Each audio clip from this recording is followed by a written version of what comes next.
Hi, I'm Molly Scott, Senior Research Associate at the Urban Institute's Metropolitan Housing and Communities Policy Center. Dropping out of high school has big consequences. These kids earn less money over their lifetimes than those who finish high school. They have less success in their careers, and they are more likely to run into trouble with the law. Essentially, at this fork in young people's lives, dropping out leads down a thornier path. Policy conversations that focus on reducing dropout rates generally work under the assumption that these students are frustrated by school, they quit, and they simply check out. But what if I told you that roughly 30% of high school dropouts aged 16 to 18 are clocking in instead, and that many of these kids may not leave school because they are frustrated or uninterested, but because their families need their help to make ends meet? What if I told you that many of these kids may want to be in school, but their loved ones need them more? Would that change the conversation? To answer that, let's start by taking a closer look at these kids.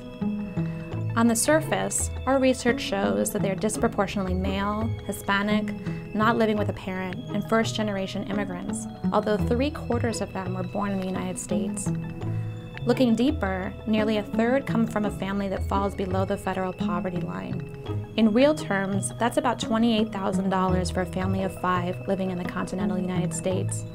Another 31% come from a family with earnings just above the poverty line, but may still struggle to pay the bills. Even with financial struggles, few of these kids' families have access to the federal safety net.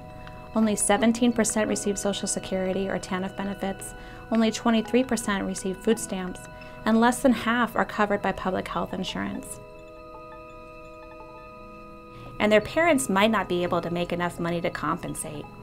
Kids in households where no member has more than an 8th grade education are more than twice as likely to drop out and work than their peers. And generally, the less education within the family, the more working teenagers tend to earn. When these kids choose to drop out and work, they work a lot. So what does that look like? On average, they work 31 hours a week, earning an average annual income of almost $9,500. Their jobs are typically low-skilled, such as restaurant work, retail sales positions, and construction labor, and more than half of them work more than 40 weeks a year. This added income makes a tremendous difference to families. On average, youth earnings account for 22% of their household's annual income, with 10% of youth earning more than half their family's money. This income helps move 42% of poor households with working youth above the poverty line. With the extra money, 45% of rent-burdened families with working youth are able to significantly lessen their housing costs. That is, pay less than 30% of their income on rent, mortgages, and related utilities.